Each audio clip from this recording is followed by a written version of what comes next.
Assalamualaikum students, welcome back to our online studies in our channel Iqra Islami High School English Medium. Today we are going to start the new chapter of maths, chapter number 9, areas of parallelograms and triangles, part 1. Here we are going to discuss some points related to our chapter. You have to write down these points in your maths notebook with the title of the new chapter, areas of parallelogram and triangles. So first one definition is a planar region. The part of the plane enclosed by a simple closed figure is called a planar region corresponding to that figure. यानी the part of the plane enclosed यानी plane का जो part है वो close है by a simple closed figure, एक ऐसी simple closed figure से is called a planar region.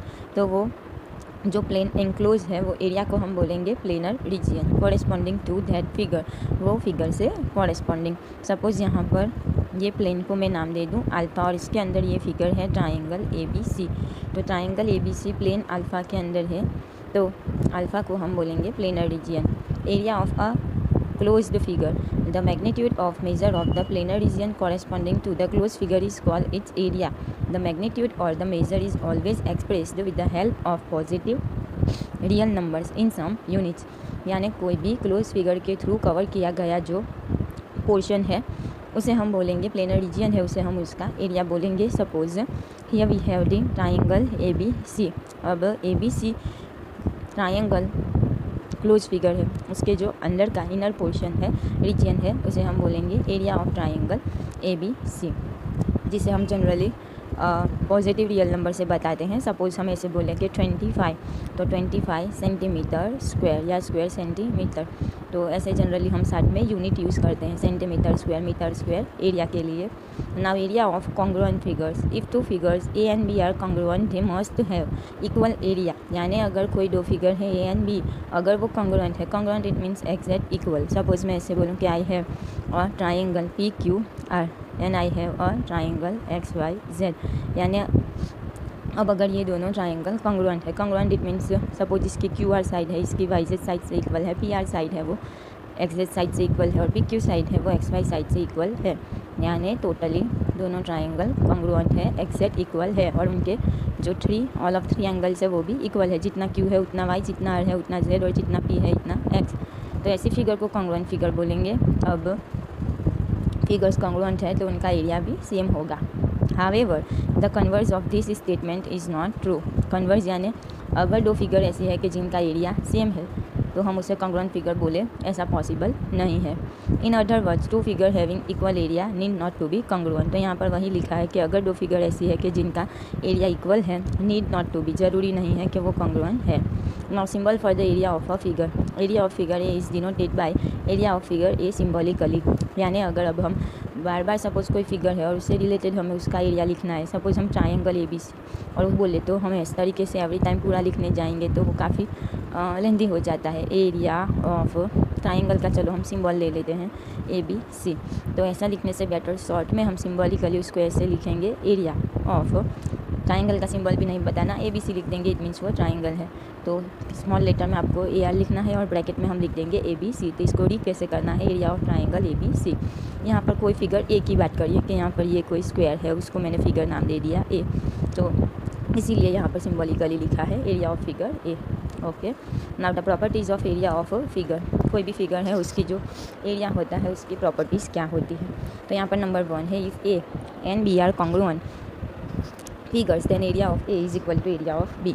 यानी कोई दो फिगर है और भी अगर वो इक्वल है तो A का जितना एरिया है उतना ही B का होगा. Number 2, if a planar region form by the figure T is made up of 2 non overlapping planar region form by the figure P and Q then area of T is equal to area of P plus area of Q. यानी अगर planar region के अंदर कोई ऐसी figure T है कि जो दो नॉन ओवरलैपिंग प्लेनर रीजियन या फिगर से बनी हुई है जैसे कि P एंड Q, तो T जो है वो P और T का जो एरिया है वो P और Q के एरिया के प्लस के जितना होगा. सपोज़ मैं एग्जांपल दूँ कि एक रेक्टेंगल है, रेक्टेंगल ABCD. अब इसके मैंने दो पार्ट कर दिए, दो पार्ट AC डायगोनल ड्रॉ करने से दो पार्ट बन गए. एक हुआ ट्राइंगल ABC और दूसरा हुआ ADC. तो अब अगर ABCD का हमें एरिया फाइंड करना है तो वो ABC और ADC ट्राइंगल के प्लस के जितना होगा. तो यहाँ पर वही चीज़ हमें बताई है कि अगर कोई फिगर T बड़ी सी फिगर है और वो दो नॉन ओवरलैपिंग फिगर P और Q की बनी हुई है तो ट्राइंगल टी का जो एरिया है, फिगर टी का जो एरिया है वो फिगर पी और क्यू के प्लस के जितना होगा। Now figure on the same base and between the same parallel, ये आपके लिए न्यू थिंग है जो हम अभी एक्सरसाइज 9.1 में भी डिस्कस करेंगे। ऐसी फिगर्स के बारे में हमें बात करनी है जिनका बेस कॉमन है और वो दो पैरेलल के बीच में है। तो स्टार्ट करते हैं definition. Two figures are said to be on the same base and between the same parallels if they have a common base and the vertices opposite to the common base of each figure lie on the line parallel to the base। यानी दो figure को हम बोल सकते हैं कि वो same base पर है और वो सेम पैरेलल के बीच में है इफ़ अगर they have a common base, यानी उनका कोई बेस को एक साइड कॉमन है, and the vertices opposite to the common base के अलावा जो अपोजिट सामने वाला वर्टाइस है वो एक ऐसी साइड के ऊपर प्रेजेंट है जो बेस को पैरेलल है। यहाँ पर सिंपली मैं एक एग्जांपल ले लूँ कि एक पैरेललोग्राम है ए बी सी डी और एक ट्राइंगल है बी ई सी। तो यहाँ पर आप देख सकते हो ट्राइंगल बी ई सी और parallelogram A B C D में बी सी जो है वो कॉमन बेस है, दोनों के ही अंडर इंक्लूड है, ये ऐसी एक साइड है। और यहाँ पर आप देख सकते हो कि बी सी के अपोजिट जो वर्टेक्स है ट्राइंगल बी ई सी के लिए वो एक ऐसी ए डी लाइन के ऊपर प्रेजेंट है जो बी सी को पैरेलल है। तो यहाँ पर बोल सकते हैं हम कि parallelogram A B C D and triangle B E C are on the same base B C and between the two parallels B C and A D. Okay, so hope आपको समझ आया होगा। Now we are going to start exercise 9.1 and in exercise 9.1 we will complete question number 1। So here is the question of question number 1। Which of the following figure lie on the same base and between the same parallels? In such a case, write the common base and the two parallels। यानी इनमें से हमें कितनी figure दी है? 6 figures है, जिसमें से हमें बताना है कि इनमें से कौन सी फिगर्स ऐसी है जो एक कॉमन बेस पर है और दो पैरेलल्स के बीच में है। अगर आंसर यस है कि वो एक ही बेस पर है और पैरेलल्स के बीच में है तो वो कौन सा बेस कॉमन है और वो कौन सी दो लाइन पैरेलल है वो हमें बताना है। So let's start with the first one. यहाँ पर एक फिगर आपको दिखाई दे रही है ए बी सी डी और उसी के अंदर एक ट्राइंगल है, पी डी सी बोलो आप उसको, डी पी सी बोलो, वॉट। तो अब यहाँ पर आप देख सकते हो कि they have the common base C D and they are between the two parallels. C D को पैरेलल एक लाइन है ए बी, तो यानी जो पी डी सी ट्राइंगल का सी डी साइड है और उसका एक वर्टेक्स है वो ए बी लाइन के ऊपर प्रेजेंट है।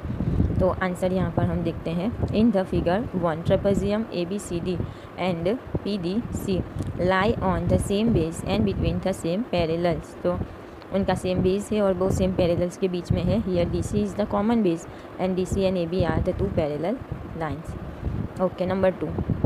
यहाँ पर आप देख सकते हो एक पैरेललोग्राम है P Q R S, parallelogram quadrilateral. अभी के लिए हम क्वाड्रिलेटरल बोलते हैं बिकॉज पैरेललोग्राम है कि नहीं वो हम डिसाइड नहीं कर सकते, और दूसरा भी एक क्वाड्रिलेटरल ही है एम एन आर एस। तो अब यहाँ पर आप देख सकते हो कि उनका एक बेस कॉमन है एस आर या आर एस, पर यहाँ पर जो quadrilateral M N R S है उसका कोई पॉइंट प्रेजेंट नहीं है। तो ये दो जो लाइन है उनका कॉमन बेस है पर वो दो सेम पैरेलल्स के बीच में नहीं है। तो यहाँ पर हम देखते हैं figure 2। No two figures lie on the same base and between the same parallel. वो सेम बेस और सेम पैरेलल्स के बीच में है ऐसा हम बोल सकते हैं नहीं। ओके, अब हम नेक्स्ट फिगर देखते हैं नंबर 3। यहाँ पर आप देख सकते हो पी क्यू आर एस एक फिगर है और एक फिगर है टी क्यू आर। यहाँ पर आप देख सकते हो क्यू आर जो है वो दोनों के बीच में कॉमन है और Q R P S parallel है। यहाँ पर टी पॉइंट जो है वो पी एस के ऊपर प्रेजेंट है। तो आंसर है इन the figure 3 parallelogram P Q R S and triangle T Q R lie on the same base and between the same parallels. Here QR is the common base and QR and PRs are the two parallels. Now here the next figure is figure number 4. यहाँ पर काफ़ी सारी एक के अंदर एक figure है A B C D, फिर ए आर पी बी, फिर यहाँ पर आर डी सी क्यू। तो फिगर तो वैसे बहुत सारी है बट यहाँ पर कोई भी ऐसी 2 फिगर्स नहीं है। Here in figure 4 no 2 figure lie on the same base and between the same parallels. Now the next one is figure number 5। तो फिगर नंबर 5 में यहाँ पर ए डी सी पी, फिर यहाँ पर है ए बी क्यू डी। तो दूसरा भी एक ट्राइंगल है ADPA।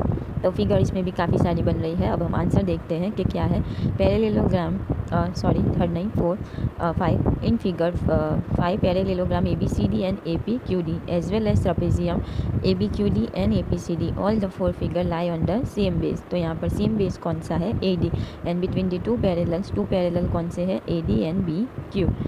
ओके, नंबर 6 जो है उसमें भी काफ़ी सारी फिगर बन रही है APSD ABCD BQ RC फिर PQRS। तो फिगर तो वैसे बहुत सारी है बट इसमें यहाँ पर आंसर है कि no two figure lie on the same base and between the two parallels. कोई भी फिगर ऐसी नहीं है कि जो सेम बेस पर हो और सेम पैरेलल्स के बीच में हो। तो यहाँ पर जो हमारी एक्सरसाइज 9.1 है वो कंप्लीट होती है। बाकी के सारे जो एग्जाम्पल्स है और एक्सरसाइज है इसके अलावा वो हमारे सिलेबस में से कट कर दी गई है। तो यहाँ पर हमारा जो चैप्टर नंबर 9 है वो कंप्लीट होता है। नाउ इंशाल्लाह we will start the new chapter in our next video. Thank you.